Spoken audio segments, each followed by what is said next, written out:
Ladies and gentlemen, good morning.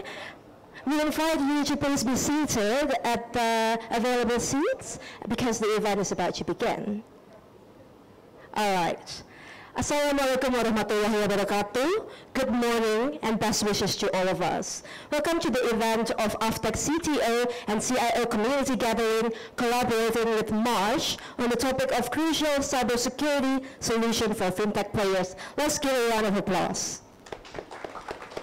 Thank you very much. Allow me to introduce myself. My name is Hannah. I'm the Policy Associate of AFTEC who will host this morning's event.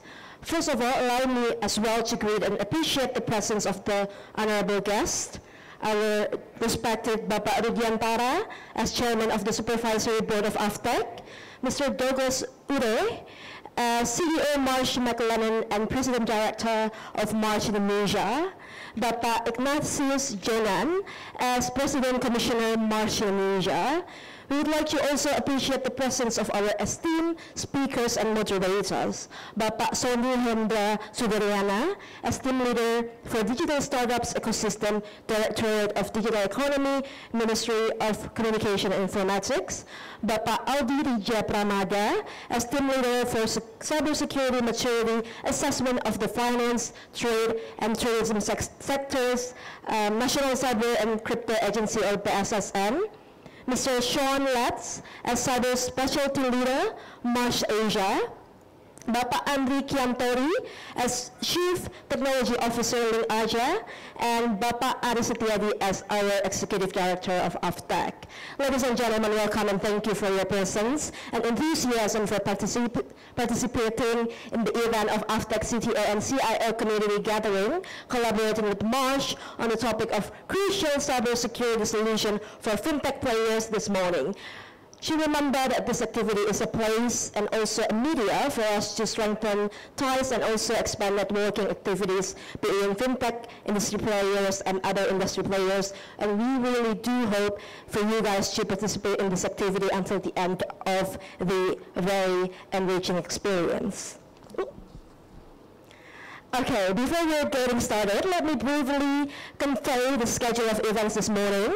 This activity will be opened by a series of welcoming remarks will be delivered by Bapak Rudiantara as our Chairman of the Supervisory Board of AFTEC, followed by opening remarks which will be delivered by Mr. Douglas Ure as the CEO Marsh McLennan and President Director of Marsh Indonesia, and keynote remarks that will be delivered by Bapak Ignatius Jonan as President Commissioner of Marsh Indonesia, and then continued with the main event, talk show with our distinguished panelists, Q&A session with the participants, and also we do not forget to take group photo as close with the networking lunch.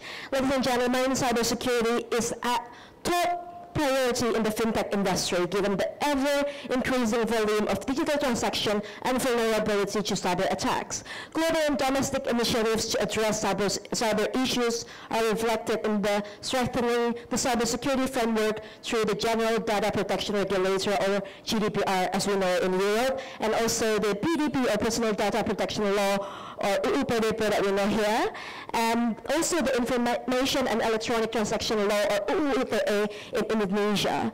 The opportunity to develop cybersecurity solutions that are very sophisticated and also adaptive to the latest cyber threats is very much open for discussion. The use of technologies such as artificial intelligence, or AI, and also machine learning, or ML, offers great potential in real-time fraud detection and prevention, providing opportunities for fintech to increase trust and security for the users. Despite the technological advances, challenges in cybersecurity continue to grow.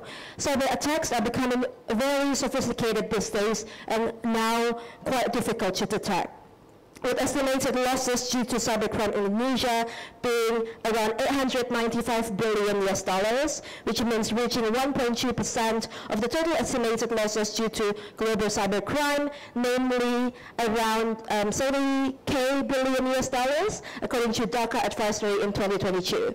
Challenges like this is exacerbated by a lack of competent cybersecurity experts and a gap in security knowledge among industry players, creating a very urgent need to collaborate and also update in cybersecurity strategies.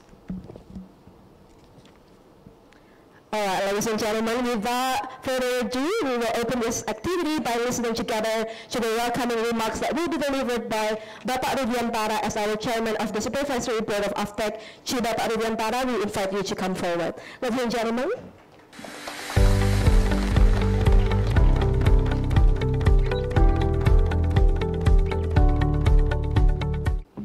Good morning, selamat pagi, Assalamualaikum warahmatullahi wabarakatuh.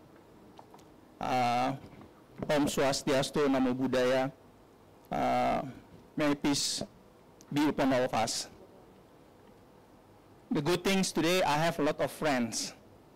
So, my partner in crime, at least it was partner in crime, Chief Jonan, whom also the President Commissioners of Mars Indonesia, Mr. Ure, Douglas Ure, the CEO of Mars Indonesia, and friends from Mars Indonesia, distinguished speakers, ladies and gentlemen. I believe that we do have representative from the BSSN as well. Am I correct? Yes. Oh, Pak, welcome as well. I have to deliver the welcome speech. Yeah. So I haven't prepared the fancy slides, but I do believe my friends, my buddy will deliver the presentations accordingly. Yeah. But I have some point here that I wrote by myself now.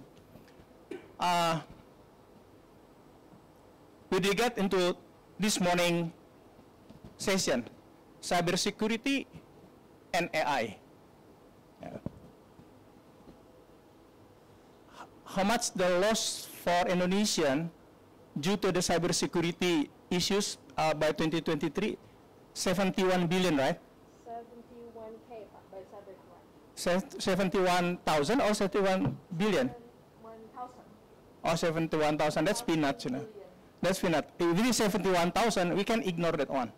Yeah, but if it is 7 billion or 71 billion, that could... 71,000 billion, so it's 6 billion. Yeah, that's okay. If it is 71 billion, then our GDP is 1.5 trillion. It's almost 5% of our GDP. That is something.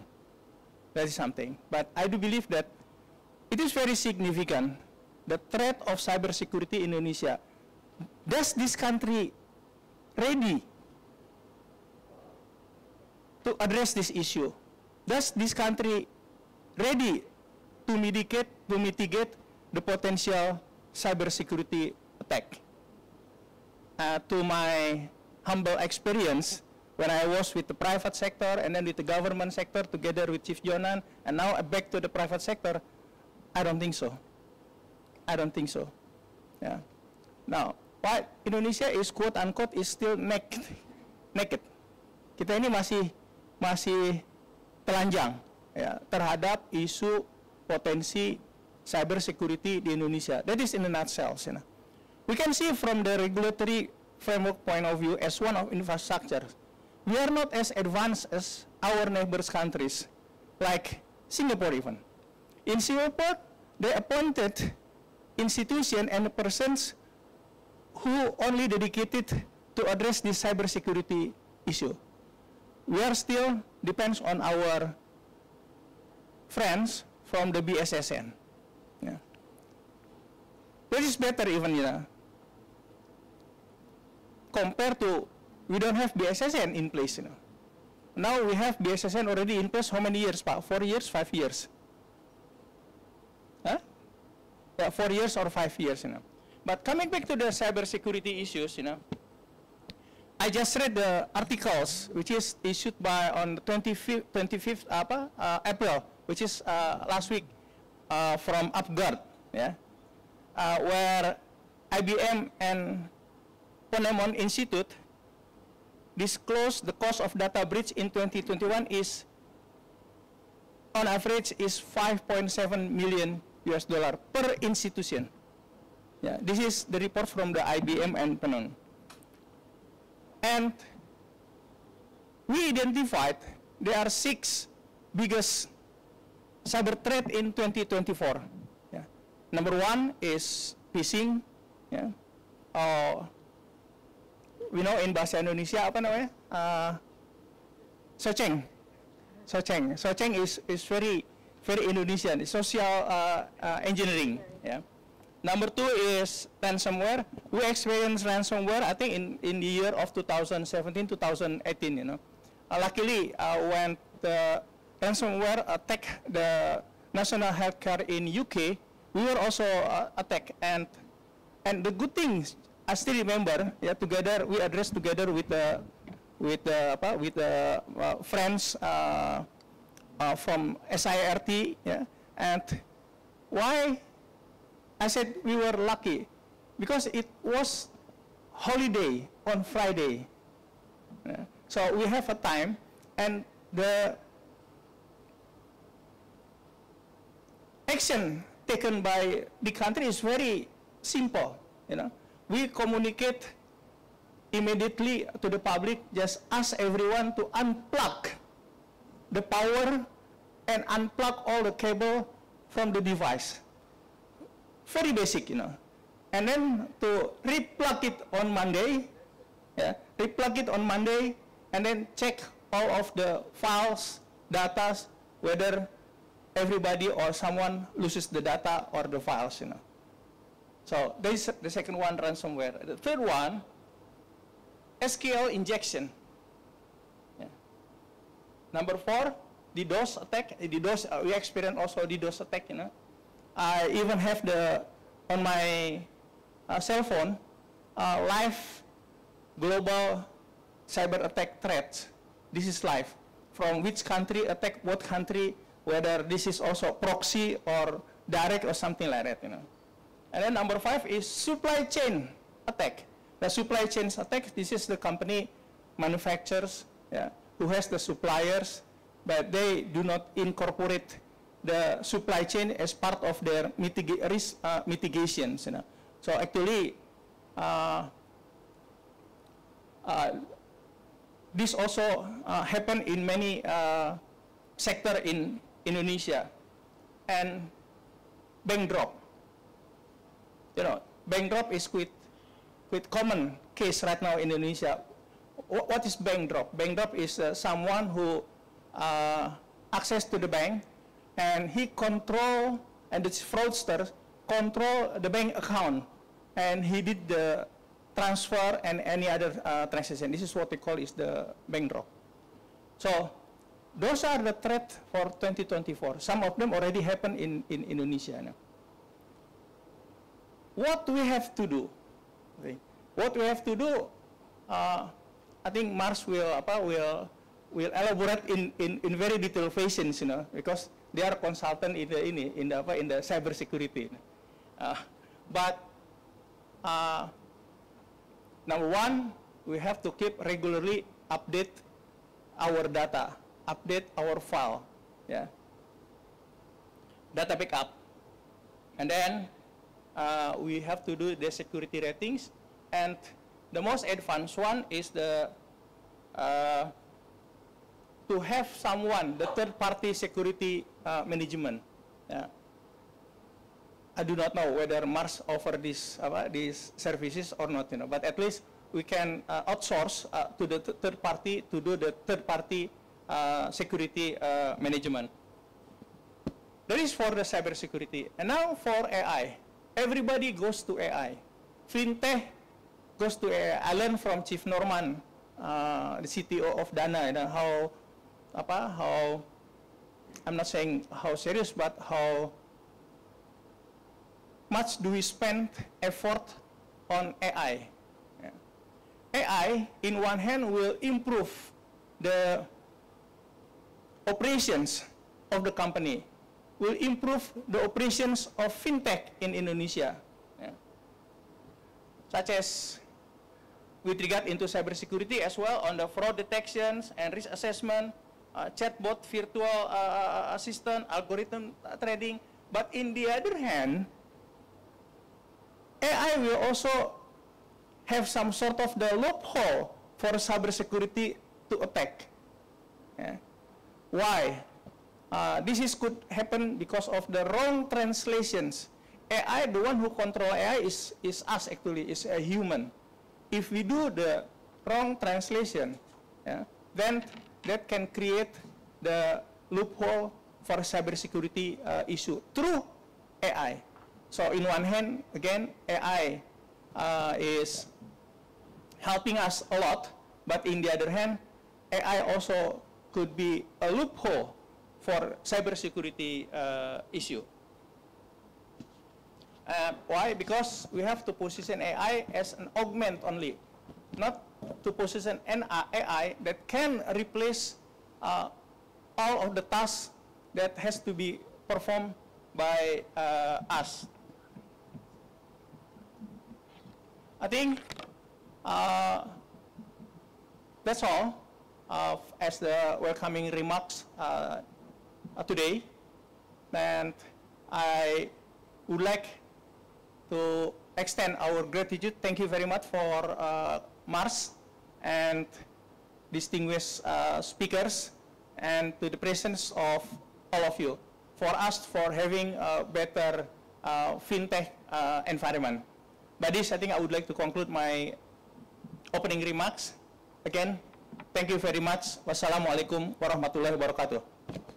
Let's give a round of applause. Thank you very much, Pak Rudiantara, for the welcoming remarks. Very insightful indeed. And we believe that we are at the forefront of the fintech revolution, and our responsibility is to ensure that it also brings not only innovation but also security and trust. Thank you very much. Now, ladies and gentlemen, we will continue this activity by listening to the opening remarks, which will be delivered by Mr. Douglas Ure as the CEO Marsh McLennan and also President Director of Marsh Indonesia. To Mr. Douglas, time and place welcome you. Please give a round of applause.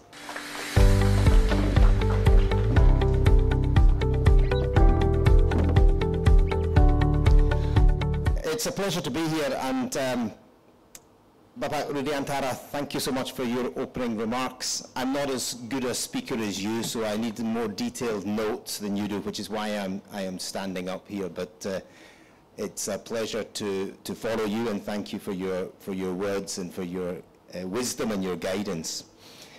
I'd like to really just say thank you to everyone for being here today. It's a pleasure myself to be here and open the event. I learned something new today, actually. I learned that Indonesia was the third largest fintech industry. Thank you so much, Ibu. That's, my mother always told me you should try and learn something new every day. So your guidance and your information helped that early this morning. So Indonesia is the third largest fintech industry. Behind, who do you think we're behind? James? Correct, Betul Pak, yeah, correct, yeah. Number 2, Malaysia. Number 1, United Arab Emirates. Yeah, I was surprised, so I learned something new. United Arab Emirates, the largest fintech industry, followed by Malaysia, and 3rd place, Indonesia. So it's a great pleasure to be here. Thank you for having us. Thank you for our partners. Thank you to everyone who's here joining us today. Actually, when I think about the fintech industry, it's one of these industries that's unbelievably dynamic and growing considerably. 50% growth in consumer numbers, consumers obviously demanding more financial products, more services, more solutions online, growth that's obviously going to continue. Huge consumer base, but with that obviously comes some cyber exposures as well. And when we look at cyber risk, what we often see is a difficulty in catching up, right?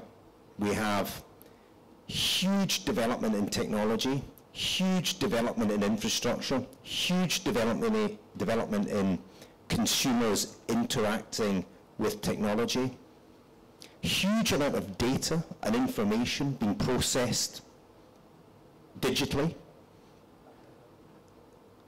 and sometimes the risk management, the security, the protection that we need doesn't move quite as fast, yeah?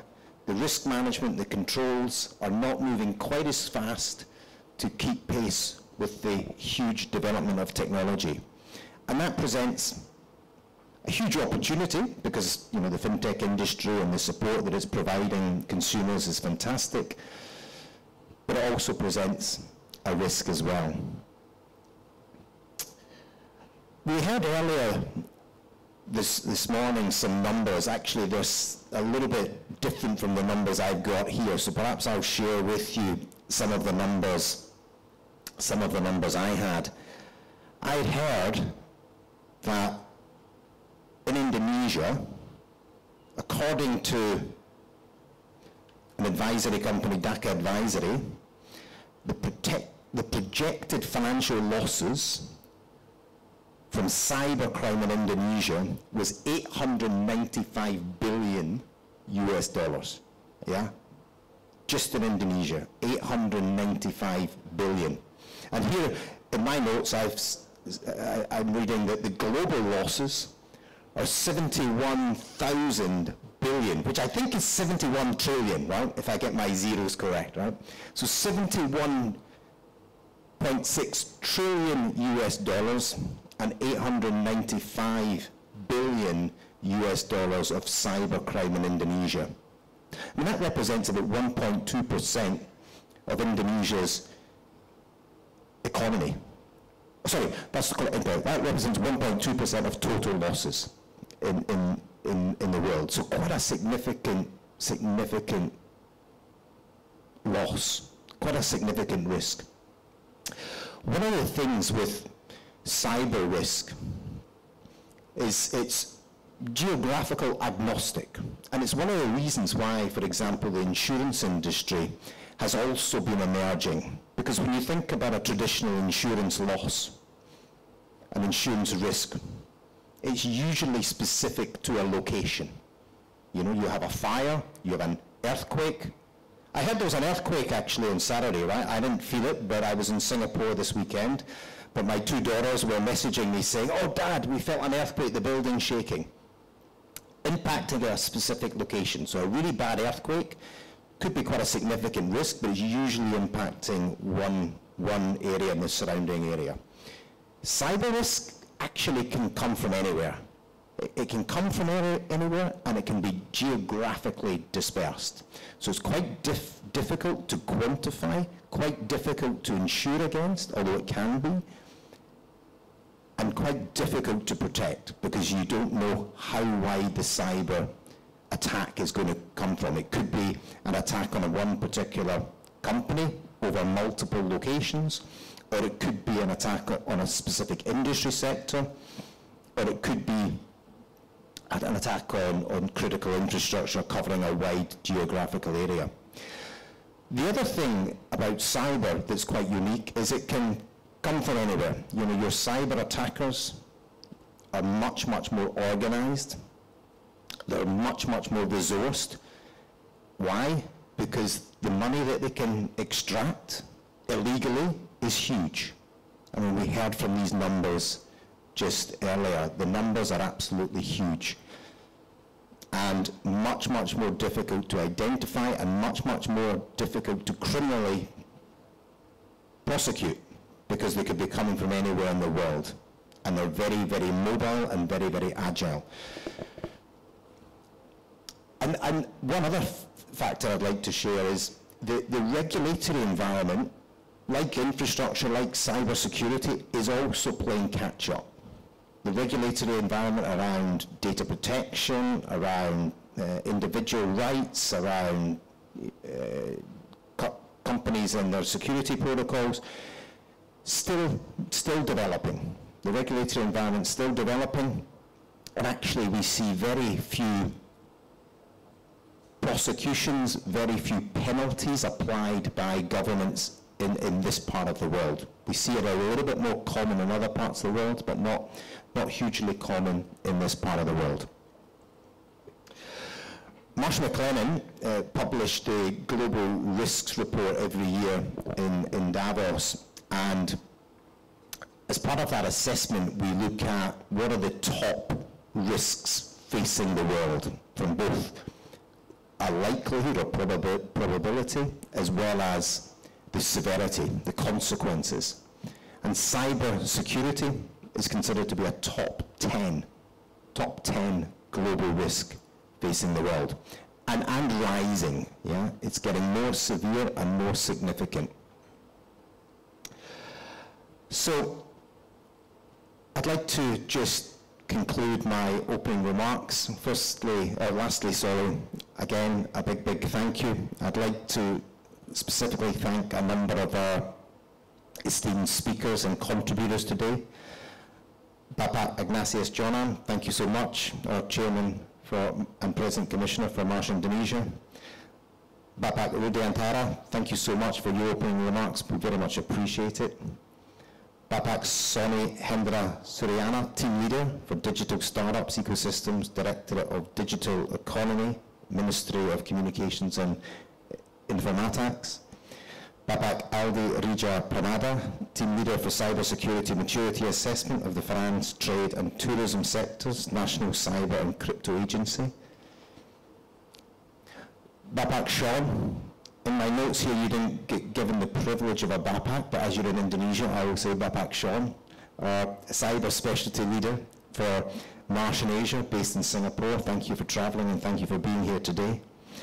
And Bapak Andre Kiantori, Chief Technology Officer for Link Asia. And finally also Bapak Aris Setiada, Executive Director of AFTEC, who will be moderating today's panel. So thank you so much for being here. Thank you for sharing your wisdom. I hope all of you lean in and get something from today's event. I think it's such an important event and such an important risk topic that we're here to discuss about. So, ladies and gentlemen, thank you so much, and I'll hand you back over. Thank you. Let's give a round of applause to Pak Douglas, or Mr. Douglas. Okay, ladies and gentlemen, next, the agenda is we would like to invite Bapak Ignatius Jonan as the President Commissioner of Marsh Indonesia. We invite Pak Ignatius Jonan to come on stage and also deliver the keynote remarks. Please give a round of applause one more time to Bapak Ignatius Jonan.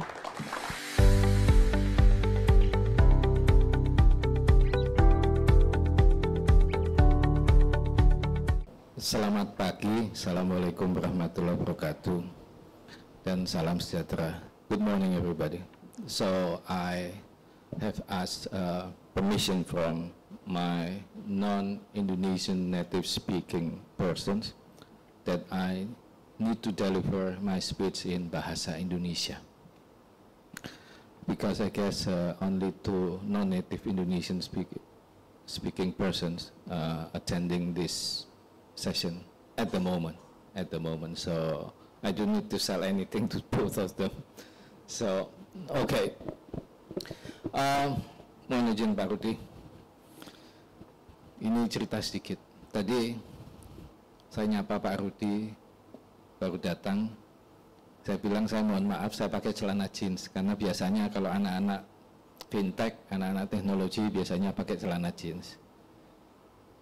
Dan karena Bapak Rudiantara akan hadir, ya udah saya pakai celana jeans. Lalu beliau bilang, ya beliau tadinya maunya juga pakai casual sekali, tapi karena melihat saya akan hadir, akhirnya pakai batik. Jadi ini cara berpikirnya beda ini. Ini menurut saya sama dengan persoalan fintech.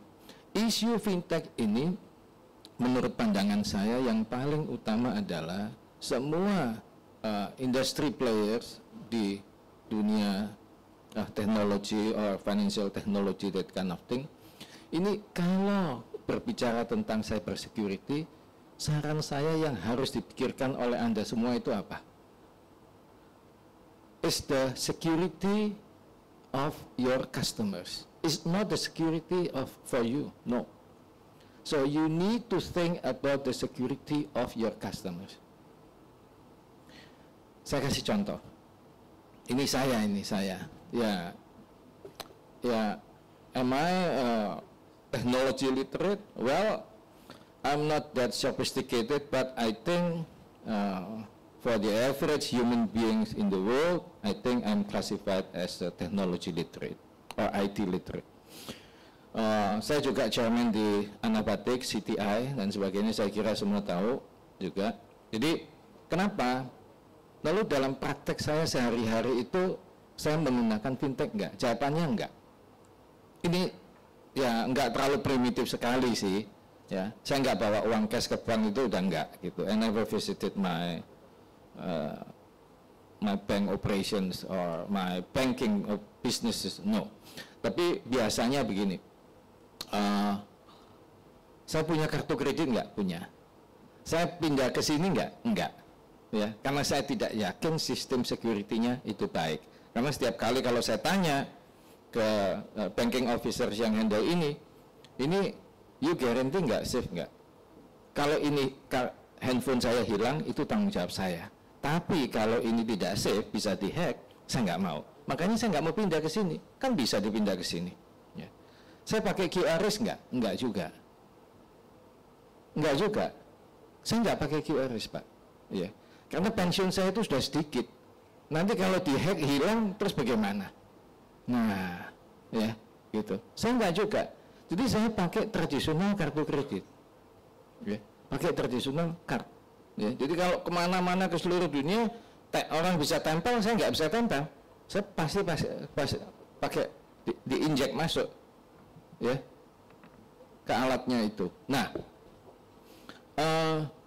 internet banking saya pakai nggak? Saya pakai, ya.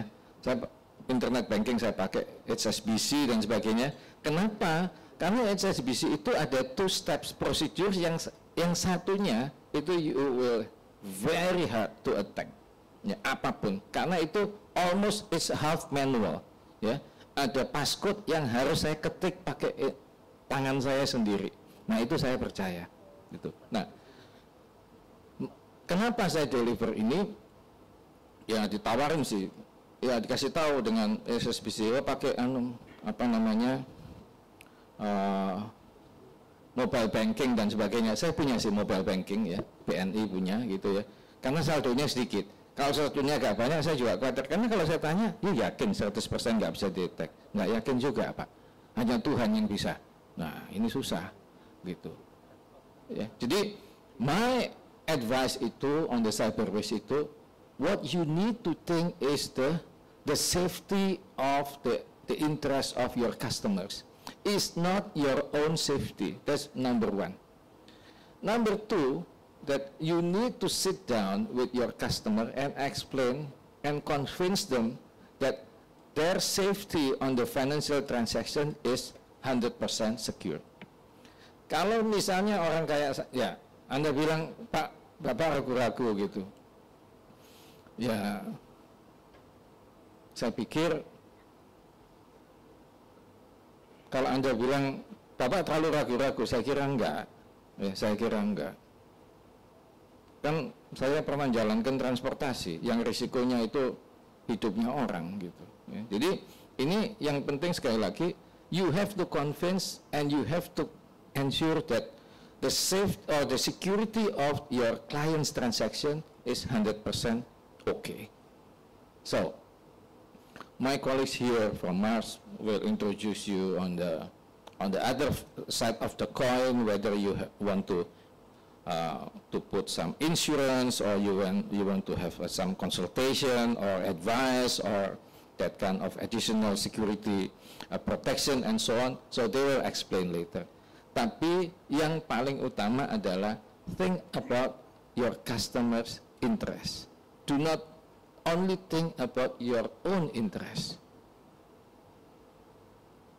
Because you live by your customers, you don't live by yourself.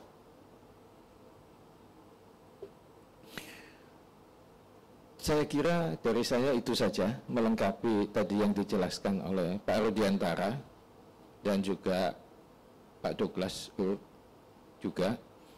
nanti detailnya kawan-kawan yang lain akan sharing kepada Anda, ya. Jadi detailnya apa yang mesti supply chain dan sebagainya.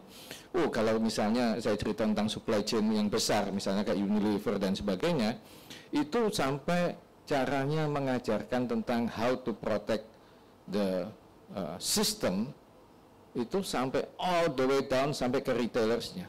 Ya, risiko. Kalau nanti dia iseng gitu ya, main apa di situ, nah nanti bisa dihack dan sebagainya itu. Ya, tadi jelaskan Pak Rudiantara, cara tradisional kalau Jumat cabut semua kabelnya, atau kalau pergi cabut kabelnya.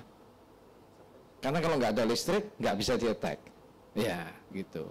Kan tidak bisa cyber security pakai kebatinan, saya kira nggak bisa. Ya, sejauh ini belum bisa. Itu aja dari saya. Lebih kurangnya mohon maaf. Wassalamualaikum warahmatullahi wabarakatuh. Waalaikumsalam warahmatullahi wabarakatuh. Please give a round of applause. Please stay put back because we're going to take photos. So we invite Pak Rudiantara, Mr. Douglas, Bapak Sony, Bapak Aldi Rija, also Bapak James, as well as Bapak Andri Kiantori, Bapak Aristiadi, also Bu Mahaning Riana from AFSI to, yes, also Mr. Sean Lutz to be in the front of the stage for photo session.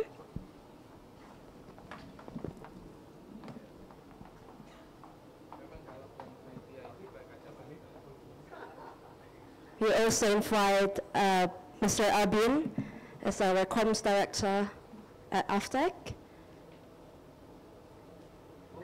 Okay.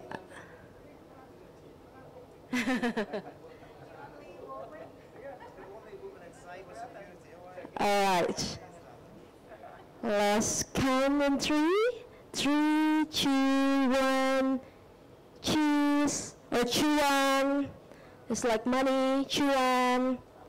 Okay, 3, 2, 1. Another pose. Chew on. And then please stay put because we're going to take also Wi-Fi or selfie with the attendance of today's event. So, yes, our crew will help you to assist. Yes, so the photographer will be on the stage to take the photos. And our, ladies and gentlemen, our attendants, please, attendants of today's event, to stand up so that we can take photos together. Yes, please. Bapak dan Ibu kami mohon untuk berdiri untuk kami ambil foto bersama. Baik. Okay, in the count of 3. 1, 2, 3. Smile. One more time. Another pose maybe. 1, 2, 3, chew on. Chew on.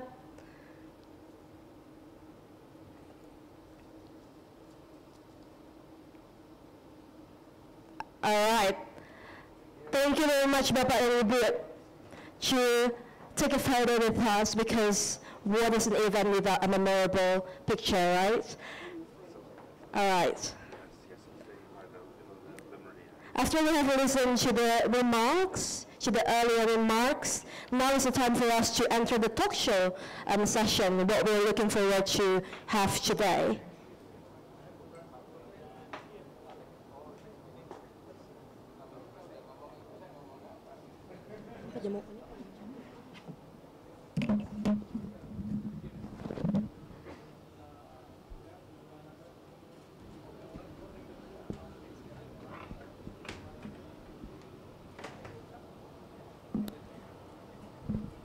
Bapak and Ibu, distinguished ladies and gentlemen, we invite you to please be seated one more time, because we're going to continue to the next session.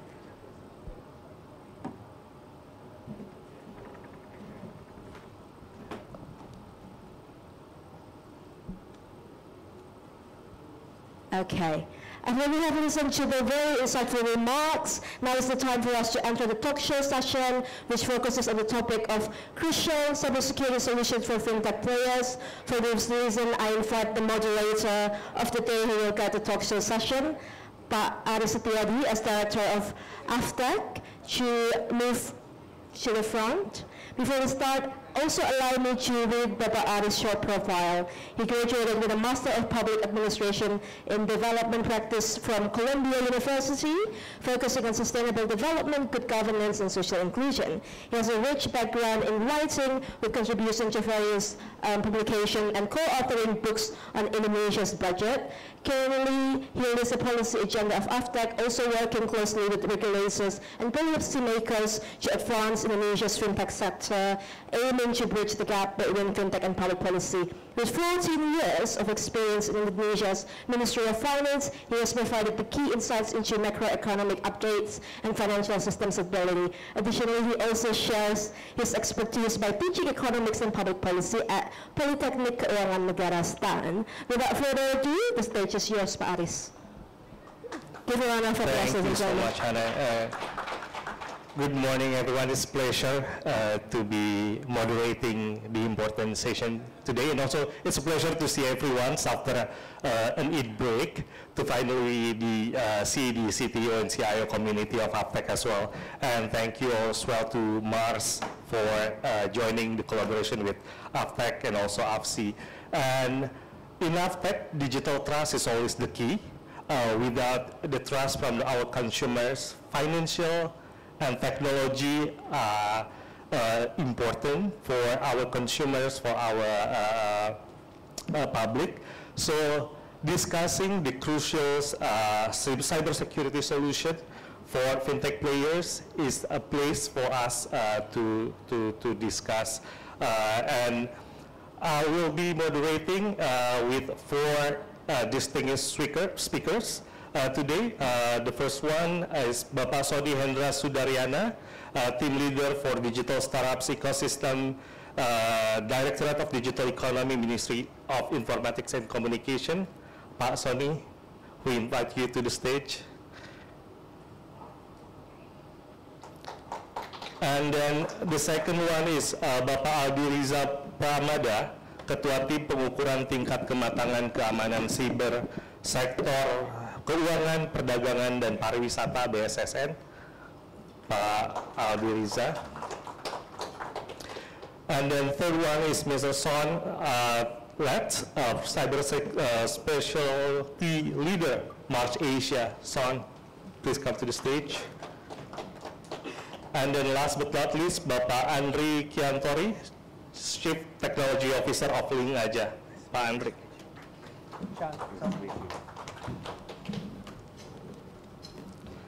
Thank you, Bapak-Bapak. Son, thank you so much. So we'll begin this discussion from the macro perspective of the digital security.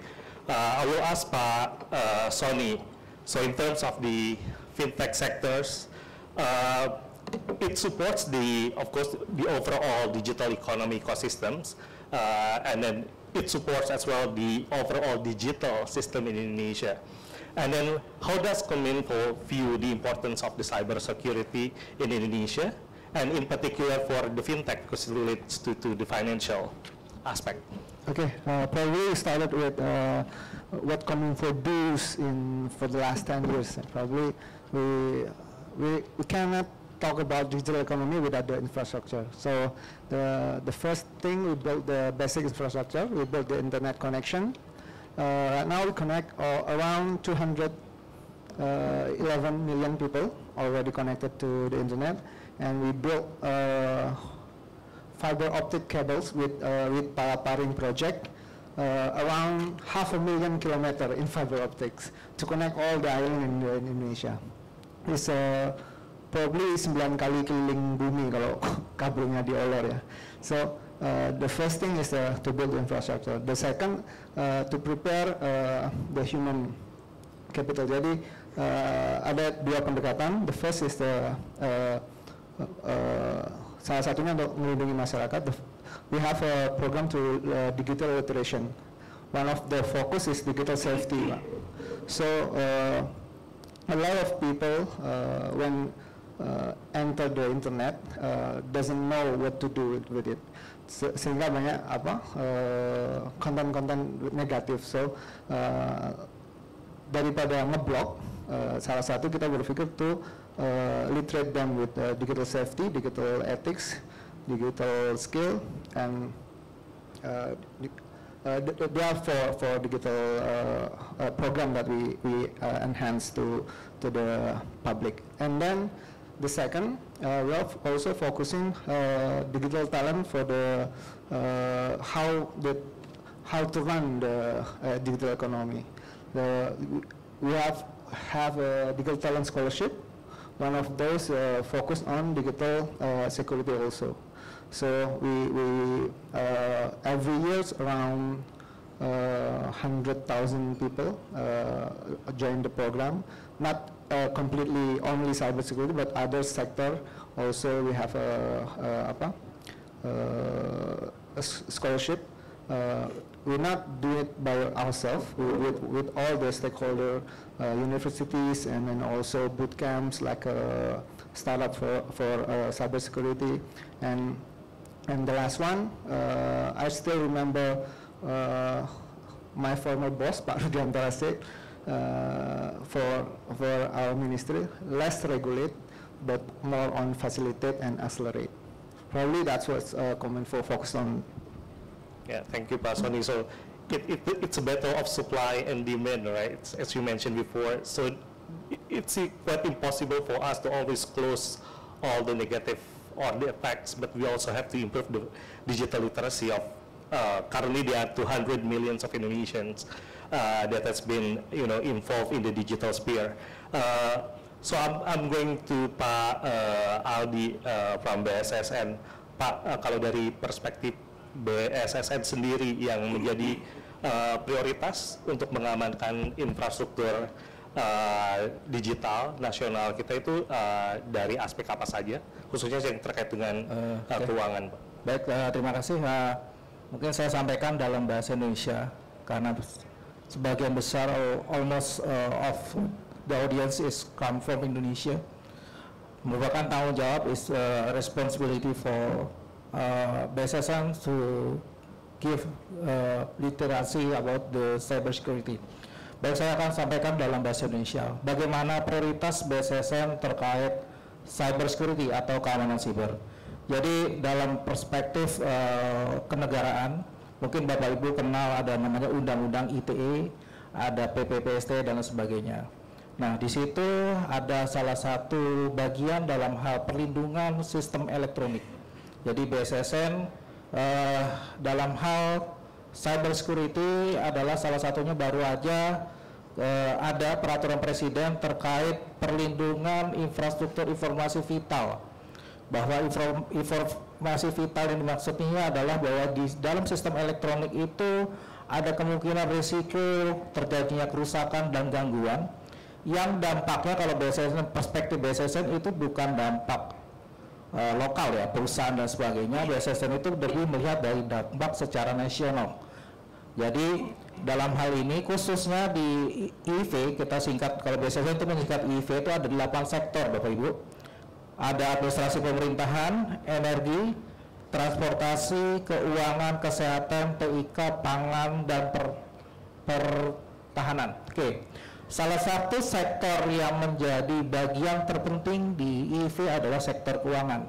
Karena sektor keuangan ini bisa memberikan dampak tidak hanya secara lokal, tapi bisa berdampak secara nasional. Bahkan mungkin bisa berdampak secara internasional. Kita bayangkan ransomware, jika berdampak pada satu perusahaan atau satu entitas sektor keuangan, tidak mungkin bisa jadi bisa menyebar ke seluruh sektor lainnya. Jadi beberapa sektor ini adalah dianggap menjadi sektor yang penting, dan BSSN dalam hal ini adalah membuat atau bersama-sama menyusun regulasi terkait bagaimana penerapan perlindungan informasi vital pada sektor 8 sektor khususnya keuangan. Jadi sehingga dari level regulasi, mungkin kalau Bapak Ibu yang CTO atau CIO kan bicara tentang tata kelola. Jadi kita mulai dari cyber security adalah kalau dari BSSM pertama adalah tata kelola. Tata kelola dimulai dari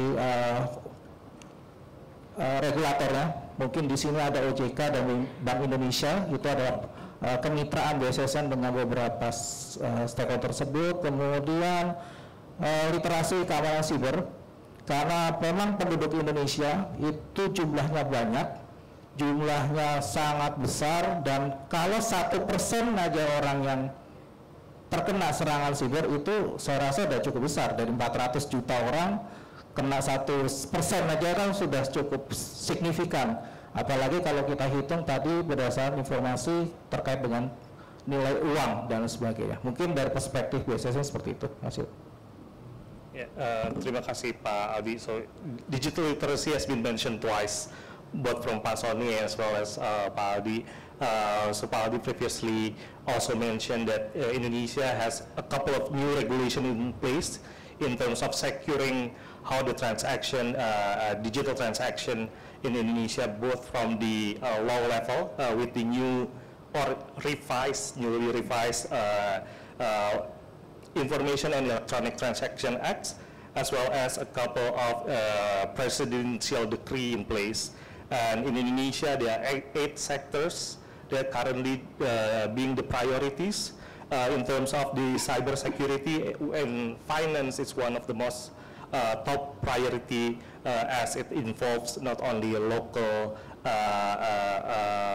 population but also national or even international. So now I'm heading to you, Sean. Mars is one of the leading in the area of risk and also strategy and advisory. And then how does Mars support fintech companies or companies in general in Indonesia in managing their cyber security? Yes. If you may share. So I would say what we do is not just help with cybersecurity, but help building cyber resilience, of which cybersecurity is an important part of that. So we want clients to not only have the upfront security controls that are robust and help them understand what are the best things to invest in, what are the investments that are going to give you the most bang for your buck and improve your security the most, but also how do you respond to that, preparing for an event.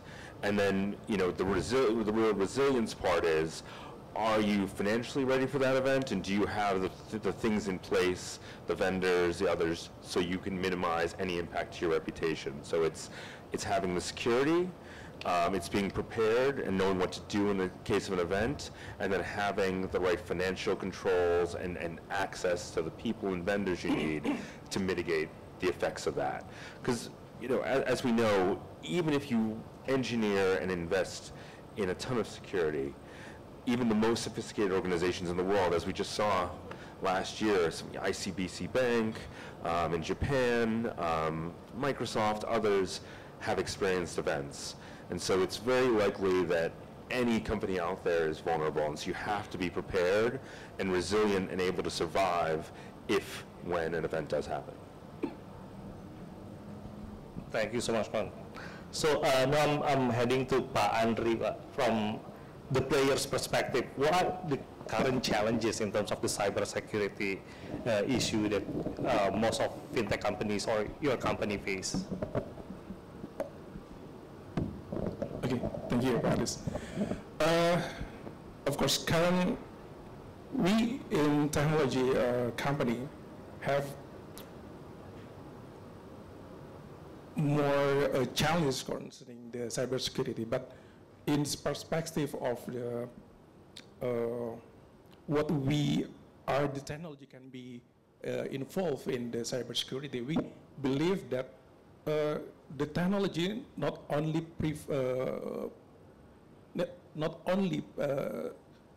enhancing the threat detection, but also how to technology can be part of the regulation, providing the regulatory requirement.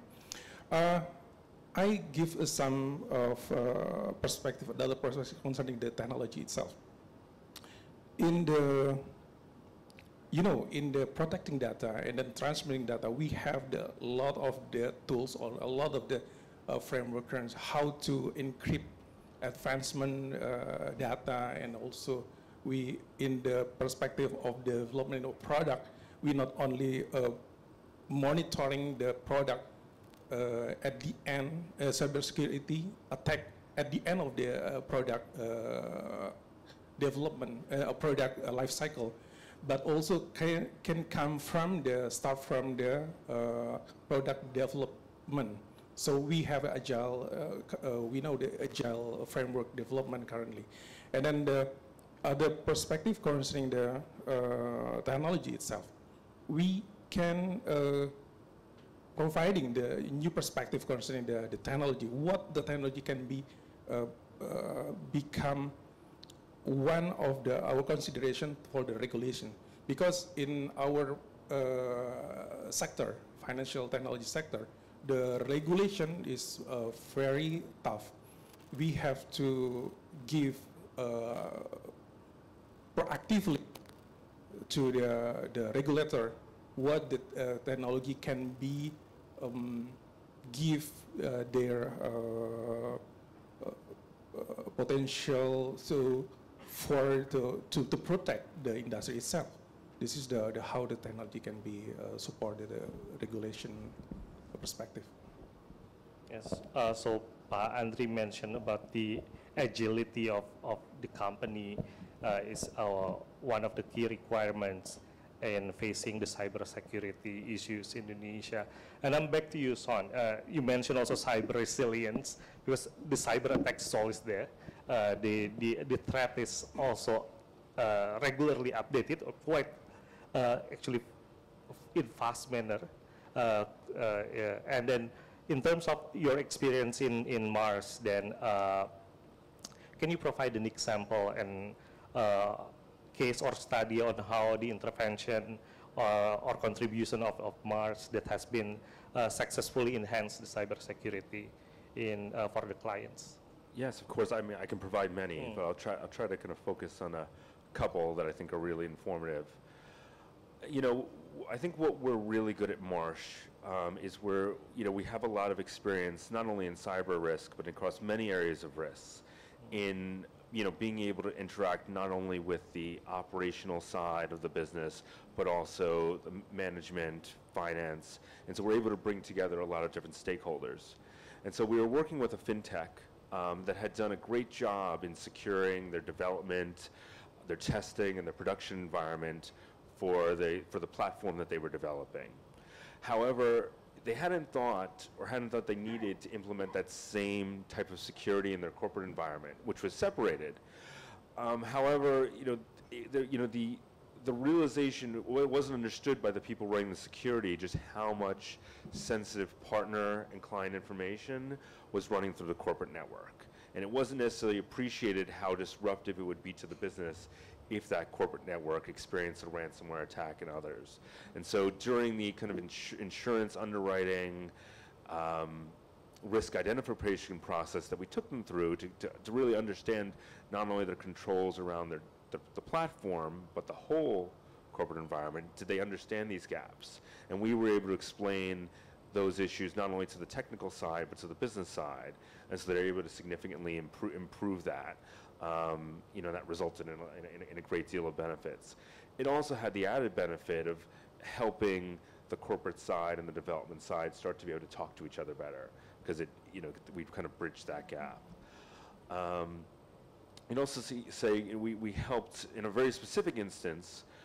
We gave feedback to one of our fintech clients that while they had robust in-house penetration testing capabilities, that kind of globally the standard was you still work on occasion with a third party to test your environment, at least to try to penetrate into it.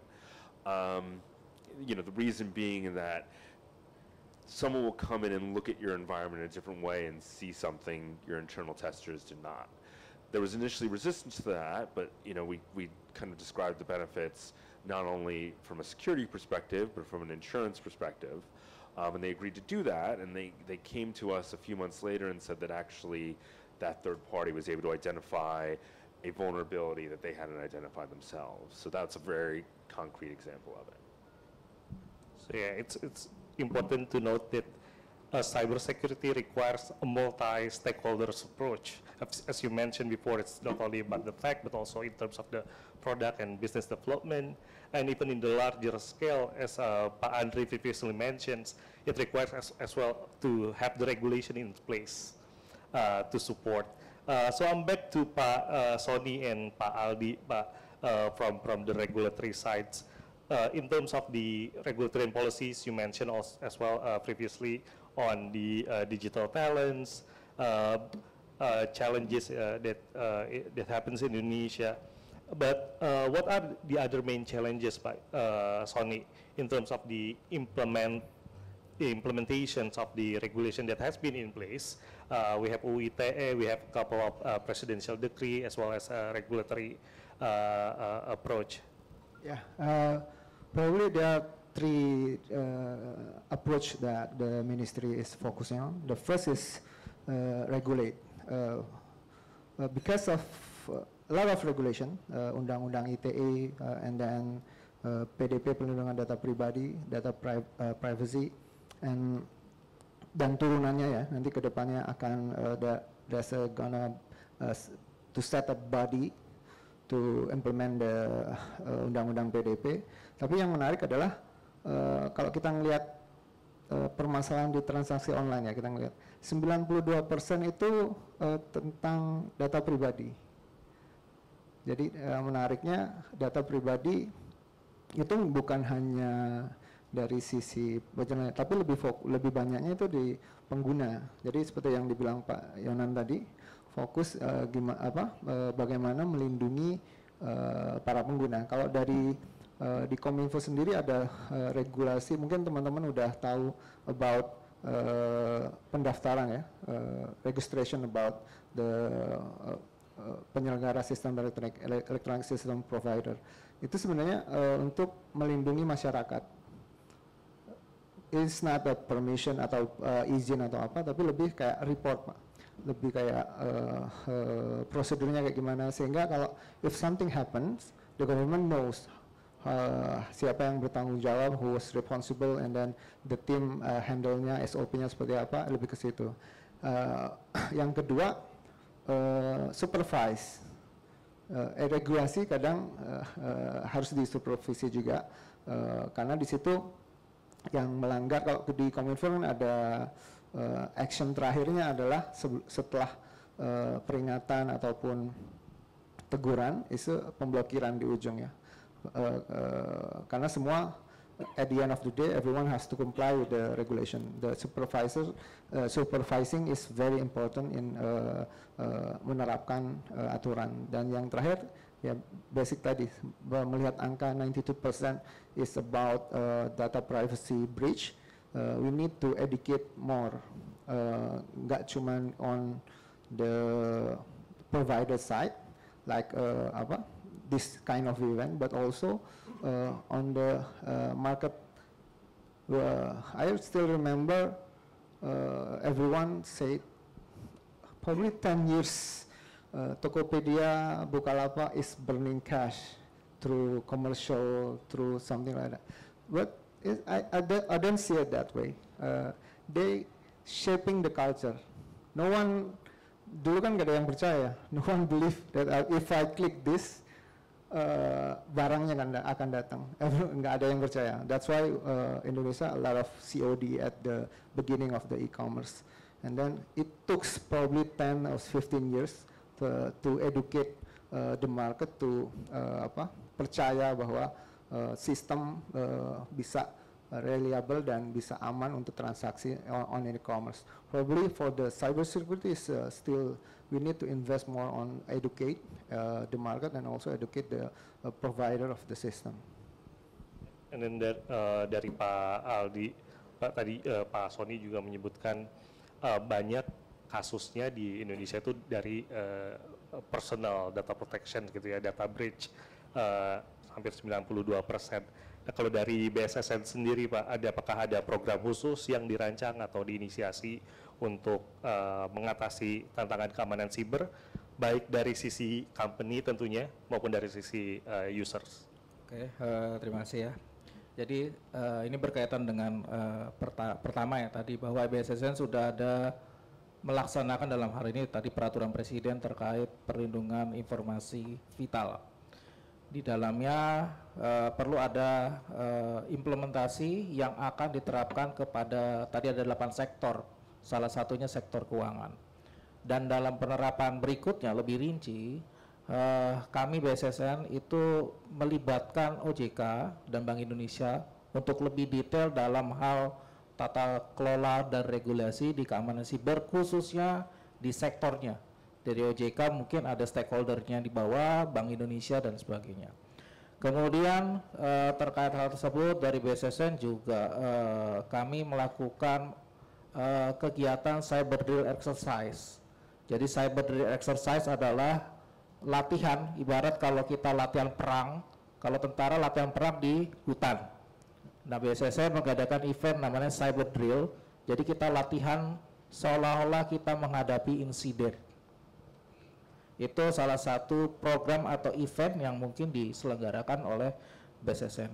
Kemudian kami juga menghadiri dan terima kasih dari asosiasi yang turut aktif mengundang BSSN terkait keamanan siber, khususnya di literasi keamanan siber.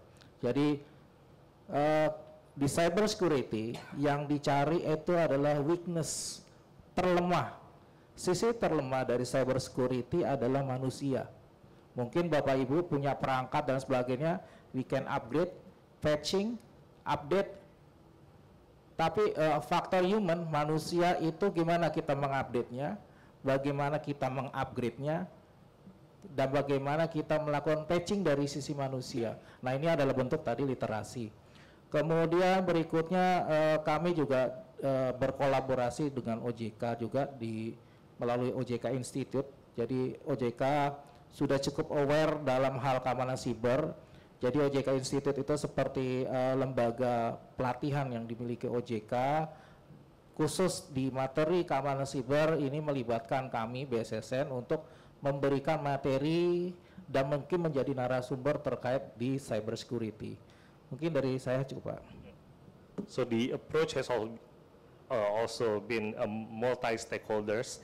BSSN work with the OJK, the Financial Service Authority in Indonesia, as well as with the central banks to provide such a comprehensive sort of framework on how fintech or overall financial institutions in Indonesia mitigating the cyber risk. And with this multi-stakeholders approach, Pak Andri, I'm going back to you. It is in papers usually good, so we have sort of a multi-perspective approach as well in terms of mitigating and managing the risk. But for players sometimes when there are multiple regulation also, it's kind of difficult or challenging to mitigate in which regulation we have to comply, because sometimes there is also quite contradicting regulation. So based on your experience as the players, what typical challenges that you face in terms of implementing the regulation that the regulator has in place? Yeah, I agree, Pak Aris. For the industry, actually, the adoption, the regulation is one of severe aspect also. We don't easy to change drastically in short time. So for us, adoption with proactively in the situation is more important in this concern. After the regulation launching, for example, we have not only to adopt our current business process internal, but also we have to regularly review the risk, regularly review our, for example, in the cybersecurity perspective, for example, the pen test, penetration test, for example. So, and then the collaboration with intra department in the company is important also. Cybersecurity not only the technology problem, but how we can embrace the issue to the other problem, to the other department, the business unit, to the risk management and compliance unit. This is also important for us. Before the risk itself, before the regulation, we actually can start from the how to socialization the employee. Currently, the regulation will be will be adopted to our company. For example, when the GDPR raised in the Europe, for example, and then will be ratified by our government, we can start to our company, to our employee. We have to start earlier. Why? Because the cost of the adoption itself will be huge for the startup for us. So again, proactive adoption will be important for us in order to make sure when the challenge of the regulation will be impact to us, we prepare before it. Yeah. And then in addition to the regulation, what the regulators has also provide, for instance, Pak Sony mentioned there's a digital scholarship for the digital talents that also companies could take advantage of, as well as the BSSN having the cyber drill exercise, or in AFTEC we call it cyber attack simulation. But so we conduct sort of training as well. So eventually, I think BSSN and AFTEC could also collaborate in terms of more practical trainings. And with all those facilities, Pak Andri, from the player's perspective, then what is needed, or what are needed from the company's perspective, from the regulators, or even from the other parties that could help a company like you to improve the cybersecurity? Okay. First of all, we have firstly understand our risk. The risk management is quite paramount for us. If we can understand the risk, we can start to assessing the risk, and then finally we can give more attention and give more focus for the how much we have to give the effort, how much we have to spend for that. This is the important concerning the risk management. And then also we have to holistically give the approach. This is the cybersecurity technology, not only one of the answer of cybersecurity. We also have to capitalize our effort in the human resources. We have to make sure the skilled person has been in place in order to monitoring and in order to operating the tools. And then the last one also, we have to make sure that our best practice in industry will be operation all be done in our. So we don't need to make another different kind of the standard. Will be difficult for our partners, for example, to adoption. This is the last one actually. This is the important. What Chief Rudiantara and also Pak Yonan concerning this, how we can make sure our not only user but also our stakeholder, how the cyber concern, cyber attack or cyber threat come from not from the internal, but come from mostly from the outsider, from the users. How we can educate our customer. It will be very, very important. It's costly, of course, but we have to concern before this impact to the business itself. What Pak Yonan concerning about the user attack. Thank you. Yeah, thank you, Pandri. And now I'm back to you, Son, as the person or the organization or the entity who sees things from, you know, global perspective as well. Based on your experience, actually, what are the top things that businesses in general as well, or fintech in particular, that has to, you know, improve, has to improve the cybersecurity as well as insurability in general? Yeah, well, I'll focus on fintech, but there's a lot of overlap with other industries.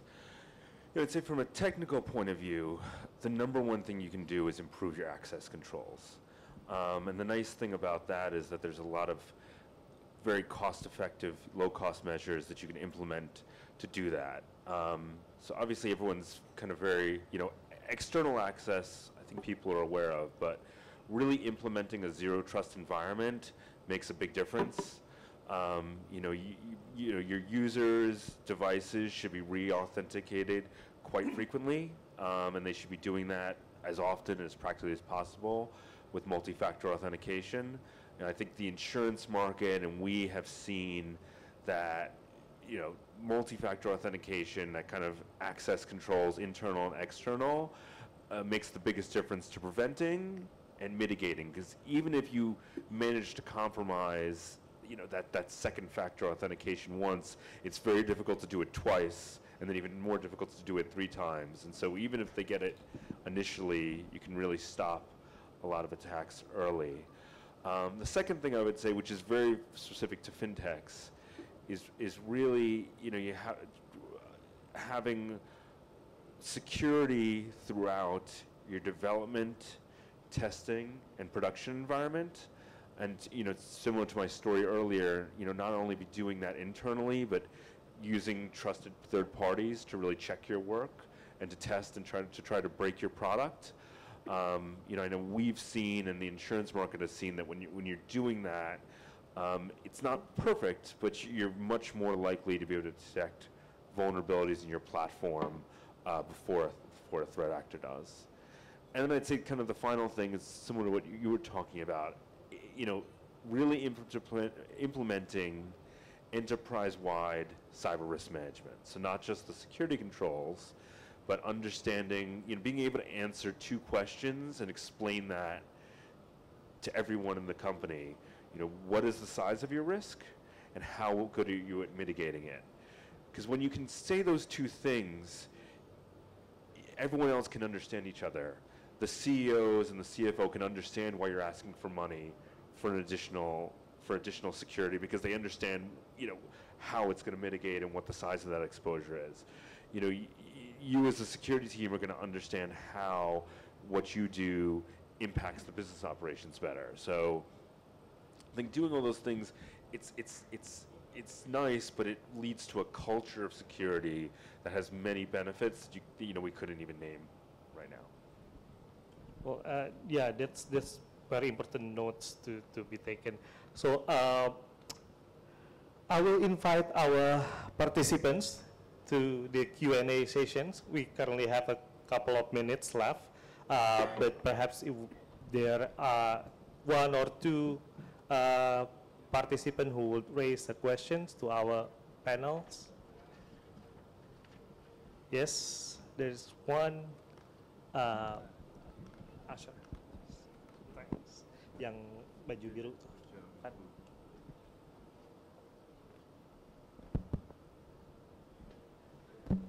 Thank you. Should I ask in English or Bahasa Indonesia? English is okay, Pak. Perhaps your name and also your company. All right, thank you. So my name is Burman. I'm from Zendit, payment gateway. So following the discussion and then also the keynote speaker from Pak Rudiantara, the number 2 threats that he mentioned earlier is ransomware. And then as you mentioned earlier, and also last year, we know that several banks and also regulators were hit by ransomware. We in the industry would like to know, for example, how did it happen and how do we prevent it? But it seems like the community is not having the official reason why do these threat happens. So I'm expecting that in AFTEC or any other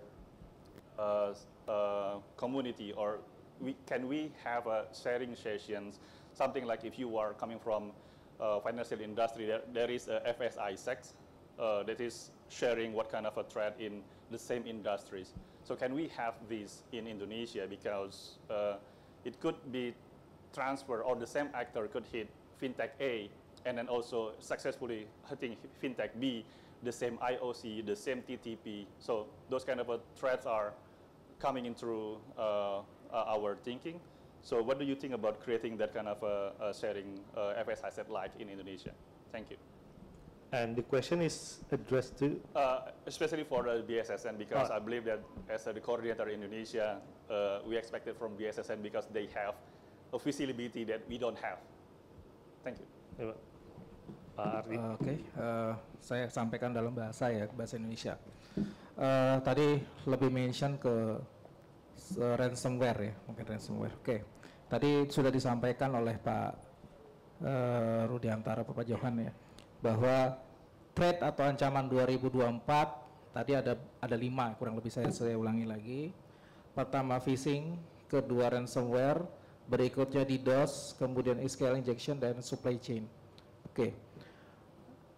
Terkait ransomware itu trennya mulai kita rasakan ketika zaman COVID mungkin ya Bapak Ibu ya. Karena masa-masa itu zaman COVID adalah tren penggunaan internet atau IT itu cukup signifikan. Signifikan itu di zaman COVID. Dan ransomware itu juga mulainya di era-era masa COVID seperti itu.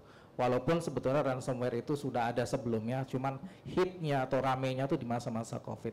Karena tingkat penggunaan internet dan penggunaan teknologi itu mulai naik ketika masa COVID. Dan sekarang dengan itu kan ada evolusi penggunaan teknologi, ada digital banking, finance teknologi dan sebagainya, itu adalah bentuk dari keuntungan atau dampak dari COVID sebetulnya. Oke, untuk ransomware ini dari mana mulainya itu berbagai macam bentuk ya Bapak Ibu. Bisa dimulai dari social engineering. Social engineering makanya tadi pertama phishing. Ransomware come from social engineering. Someone get a file, someone get attachment file or so on. Maybe APK from WhatsApp mendapatkan itu. Ketika Bapak Ibu download atau buka di dalam environment kantor, ya kan, misalkan di environment kantor kan office have a LAN connection. Begitu Bapak download, Bapak buka dan ada di lingkungan kantor, begitu Bapak jalankan ransomware itu tersebut, maka bisa jadi itu langsung menyebar ke environment kantor. Itu metode dari dengan social engineering. Jadi dia atau menyampaikan ransomware tersebut ke person to person, nanti person to person itu ke suatu tempat, nanti menyebar dan sebagainya. Itu ransomware. Kemudian ada juga metodenya dia langsung menyerang ke suatu sistem dengan metode hacking atau hacking ya kita kenal. Jadi menyerang satu sistem, membuat backdoor dan sebagainya, kemudian menyusupkan ransomware. Jadi ada beberapa metode kok bisa masuk ransomware. Nah, salah satu yang menjadi concern saat ini menurut saya secara pribadi itu adalah social engineering. Karena secara teknologi, more of technology have a solution, punya solusi how to detect the malware, how to detect the ransomware, teknologi. But the human, apakah manusia bisa mendeteksi ini ransomware atau bukan? Makanya dibutuhkan namanya pemahaman terkait security awareness. Jadi berhati-hatilah ketika kita membuka file, berhati-hatilah mendownload dan sebagainya. Itu bisa jadi disusupkan oleh ransomware. Oke, sekarang kalau sudah terkena ransomware, pilihan kita apa? Ini saya sampaikan. Ransomware itu kondisinya adalah file, data, dan semuanya itu dalam kondisi terenkripsi. Kalau kita buka, berarti kita harus buka kuncinya. Yang menjadi pertanyaan, itu kan ada bajak ya, ransom itu kan membajak. Artinya we have to pay some money or we have to pay some Bitcoin untuk mendapatkan kuncinya. Kita buka tek, kalau kita bayar belum tentu kita dapat, betul kan Bapak Ibu? Apakah menjamin bahwa kita bayar kita pasti bisa mendapatkan kunci untuk buka ransomware? Belum tentu. Jadi untuk penanganan ransomware yang paling perlu kita lakukan pertama adalah pencegahan. Karena ransomware itu kalau sudah terkena ransomware, mungkin di Bapak ini mungkin yang akan berasa yang sudah pernah ngalami. Mungkin ada yang pernah ngalami kena ransomware. Nah, kalau belum berasa nggak kerasa, Pak. Tapi kalau sudah berasa, sudah kena dalam organisasi, itu tidak tahu apa yang harus dilakukan. Jadi yang paling pertama dilakukan adalah pencegahan. Nah, pencegahan satu, our security awareness. Kedua, ada deteksi, mungkin Bapak di kantor ada SOC untuk deteksi ransomware. Ketiga, secara individu, kita misalkan menginstal anti-malware software untuk perlindungan secara individu. Jadi itu mulai berlapis ya. Jadi organisasi misalkan have SOC, or firewall, IDSN, dan sebagainya, kita juga menginstal anti-malware dan lain sebagainya. Kemudian kita harus tingkatkan kesadaran terkait keamanan informasi. Kesadaran di dunia cyber.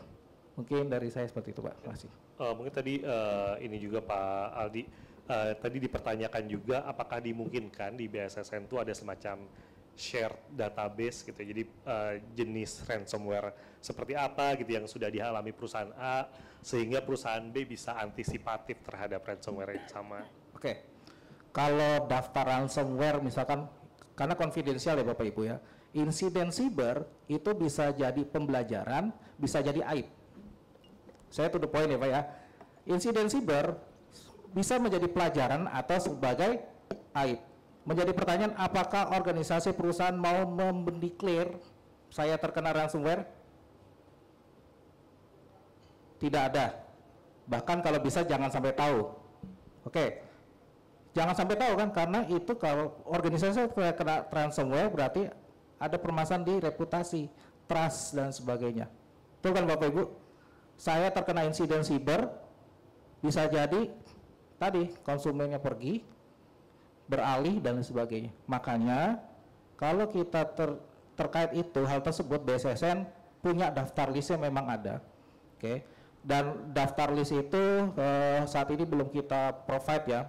Tapi BSSN beberapa kali sudah memberikan anjuran keamanan, cyber security anjuran keamanan terkait ransomware yang tren pada saat ini seperti apa, itu ada literasinya di website BSSN terkait ransomware yang menjadi hit saat ini, kemudian bagaimana penanganannya ya, penanganan dalam hal ini pencegahannya. Yang ingat, kalau ransomware itu yang paling utama pertama adalah pencegahannya, bukan mengobati kalau udah terkena ransom, tapi pencegahan jangan sampai kita terkena ransomware. Nah, BSSN sudah ada merilis terkait beberapa tidak hanya ransomware ya Bapak Ibu, di BSSN yang menjadi concern, ada ransomware, ada divestment, yang sekarang lagi ramai gacor gitu kan. Gacor yang judi online yang disusupkan pada website pemerintah atau mungkin ada website perusahaan dan swasta yang disusupi oleh website judi online. Ini salah satu yang concern juga di BSSN. Jadi BSSN ada daftar rilis terkait beberapa ransomware itu ada. Tapi kalau kita petakan perusahaan ini kena ini, perusahaan ini kena ini, kita enggak. Kita hanya menyampaikan secara umum. Oke, makasih ya Pak. Mungkin sudah cukup jelas untuk pertanyaan.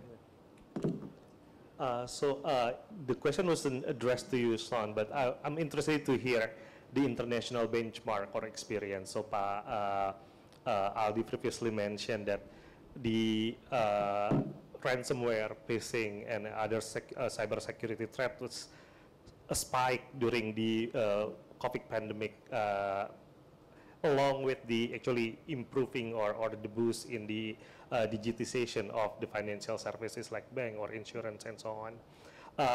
And then the question was on the shared database on those attacks. So if one company got the attack, then the other companies could have lesson learned. But again, it's of course, at one point it could be a good knowledge sharing, but on the other side, perhaps some companies are being reluctant to share their sort of, or acknowledging that their company has been attacked. So is there any experience or benchmark where this kind of shared database could be institutionalized? I mean, yeah, there's lots of great examples around the world that collaborating and sharing information across industries, publicly, privately, enhances security. I mean, there's a more formalized way. There's a lot of global threat feeds that one can respond to, but we've even seen kind of a push even within ASEAN. Singapore is trying to develop something, but also more regionally within ASEAN itself, within the banking industry, to start to collaborate and share vulnerabilities, discuss and point out malicious activity that they're seeing. And the reality is, and as Doug said earlier, it's a global risk, right? So someone in the U.S., someone in Japan, someone in Korea may be seeing seeing similar things that are relevant to people in Indonesia, companies in Indonesia. So I think there's real relevance for collaborating in Indonesia and sharing that. But I also think that there's relevant to think more broadly and to figure out how fintechs around the region and globally can collaborate more and share more information. Because, to the point earlier, you can have the best controls in the world, you can spend all the money in the world, and you can still have an issue, right? So I think the stigma with having an event needs to be removed, and instead we need to find a way to collaborate to raise the level of the industry and raise the security of an industry as a whole for our mutual benefit, rather than worrying about our kind of personal, our personal egos, right? No one wants to be seen to have had a mistake or had a problem. That's very human, right? And that's not an issue unique to cybersecurity. So I think that collaboration can be very valuable, and I think there's great examples globally, and there seems to be building traction regionally for doing that more. Great, thank you so much. So we have 7 minutes left. I wonder if there's one quick questions for the panel. Yeah, Pak Norman.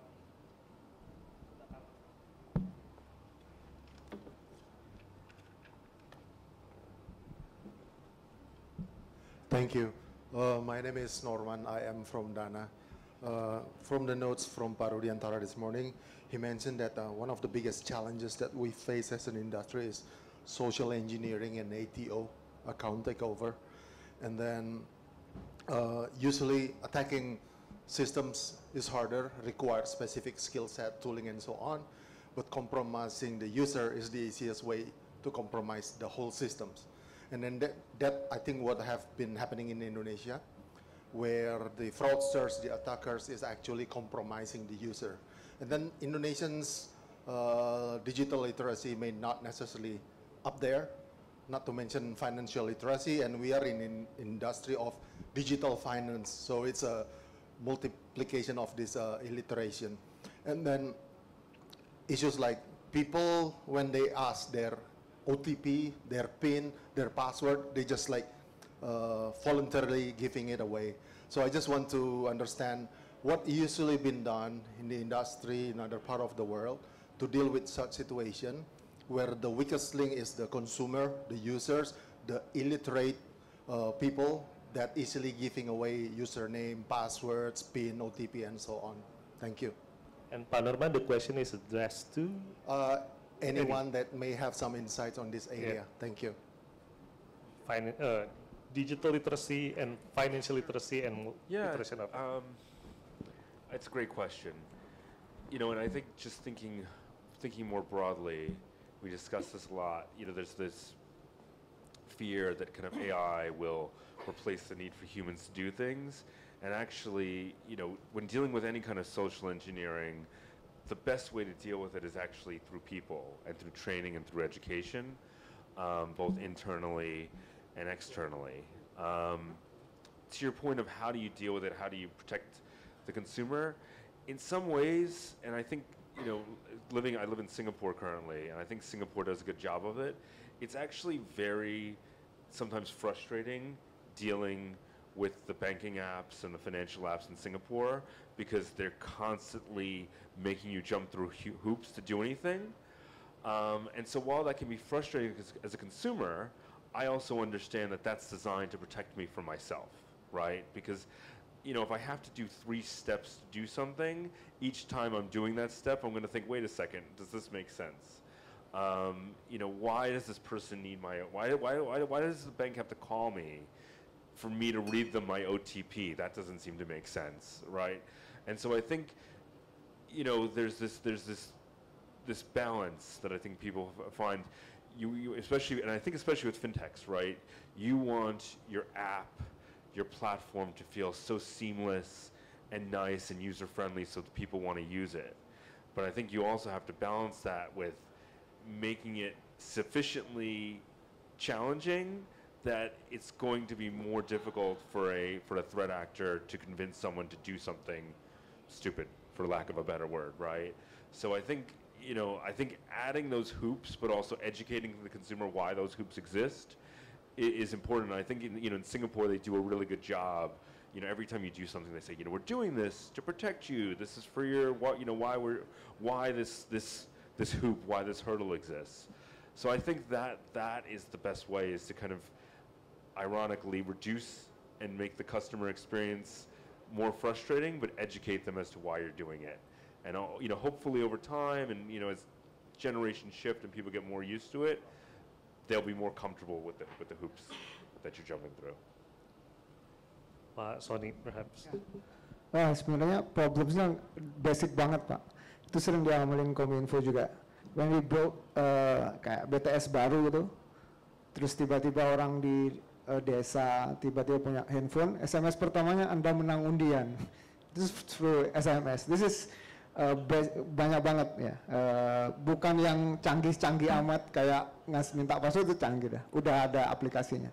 Tapi simple kayak Anda menang undian, itu basic literasi digital yang perlu kita kasih tahu. Basicnya kalau di kita tuh selalu ngomong, you cannot trust anyone in internet except kecuali dibuktikan sebaliknya kan. Ya, itu yang paling penting ya. Bagaimana kita membuktikan bahwa kita trust. Makanya fokus kita itu nggak cuma safety ya. Ada 4 itu ya.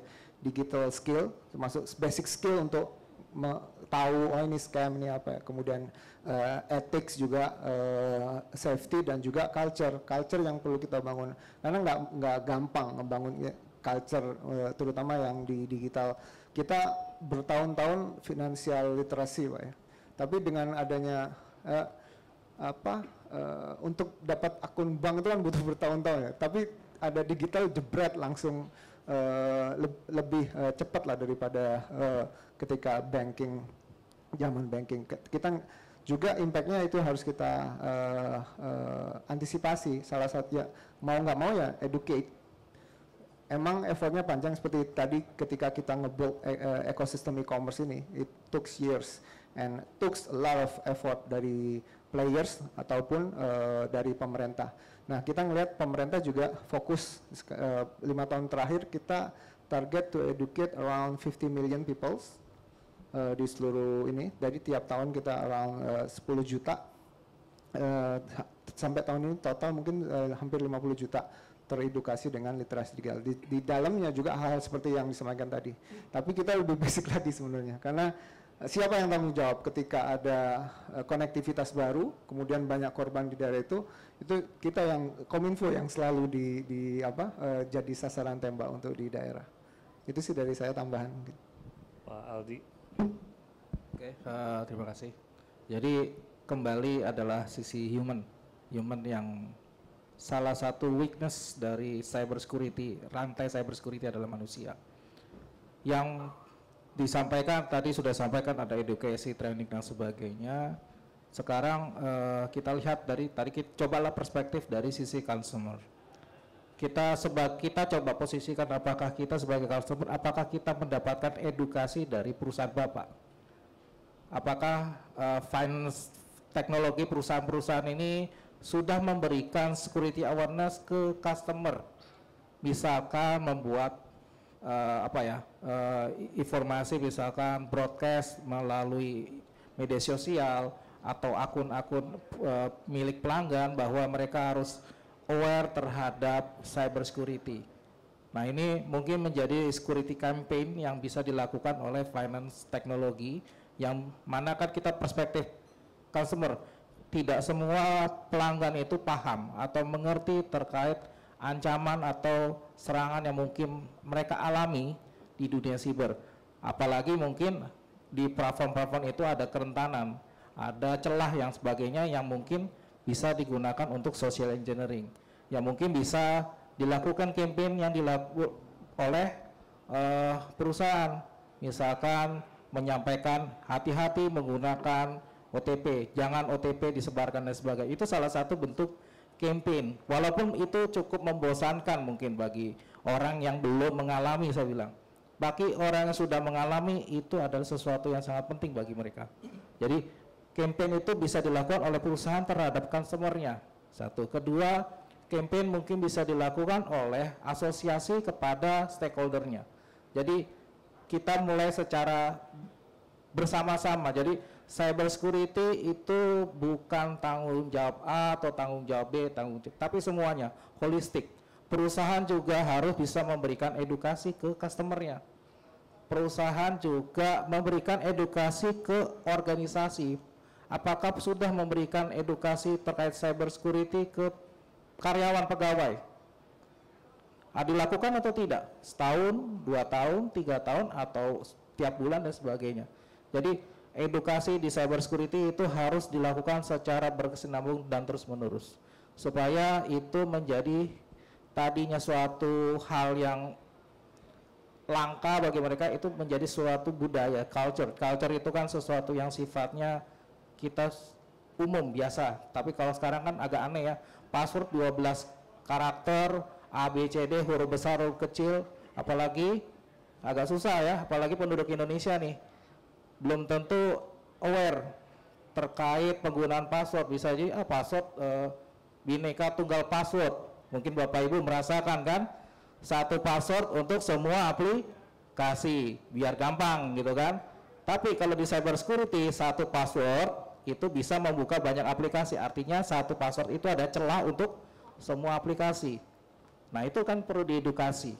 Edukasi ke customer, edukasi ke diri kita, edukasi ke pegawai, karyawan, dan edukasi ke stakeholder lainnya. Oke, dari saya, Pak.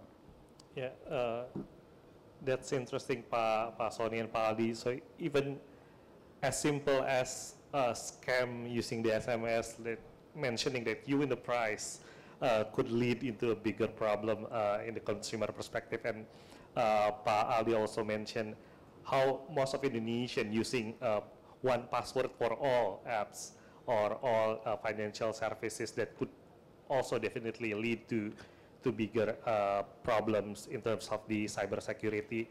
And last, Pak Andri, then from your experience, would you share on the question on the literacy or the social engineering?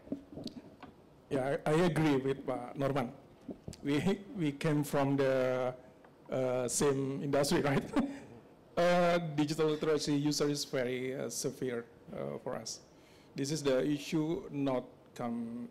No, this is the old issue. Then we how we protecting the data and how we can educate. This is important one. But if we take a look at the how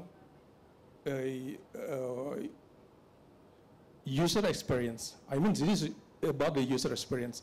We can educate with the better user experience. This is the keyword. Sometimes we avoid our transaction, for example, to make sure the user is secure for their transaction.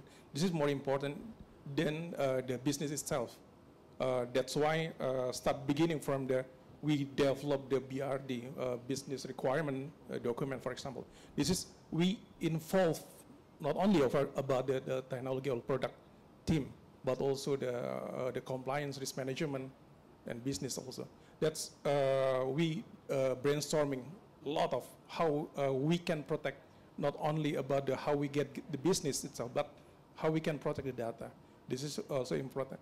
Important for the long term our business.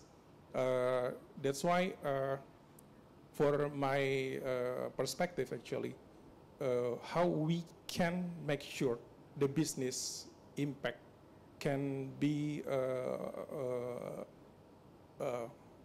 versus with the user experience. This is the keyword.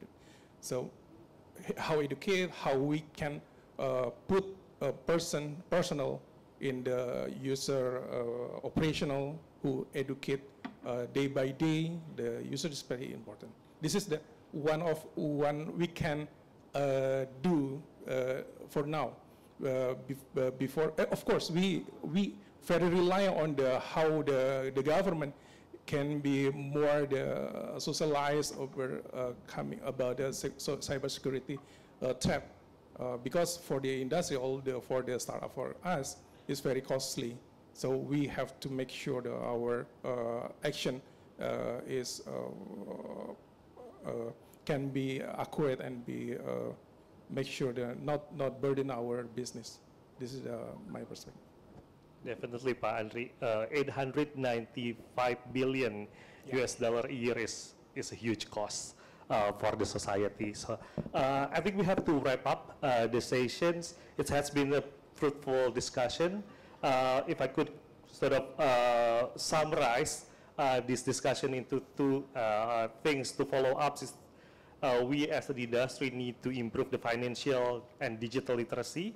As has been mentioned throughout the discussion, that the financial literacy, digital literacy in Indonesia is still very low, and that's where the attacks on the cybersecurity mostly come from.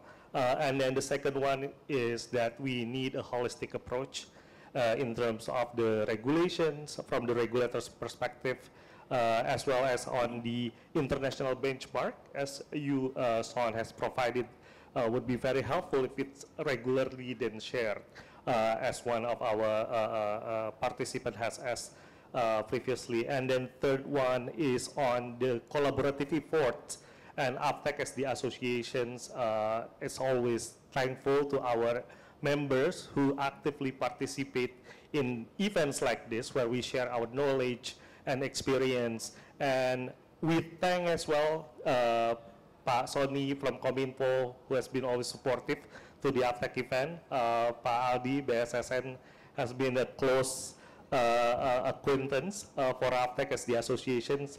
And also Mars, thank you so much for the collaboration, and Pak Andri, our members of AppTech that has been also actively sharing the experience. So I'll stop there for this session, and I'll hand back this session to the MC, Hannah. Thank you very much, Bapak Aris, and our distinguished panelists of the day. Let's give a round of applause to our panelists, and also Bapak Aris, Bapak Sony, Bapak Aldi, Mr. Sean, Bapak Andri. Should be our very amazing panelists of the day. It was very valuable indeed to learn that there is a really connection or relation between digital economy and how we need to strengthen our digital literacy, digital financial literacy, as well as cybersecurity. Maybe to take another photo in the front. Yeah. All right.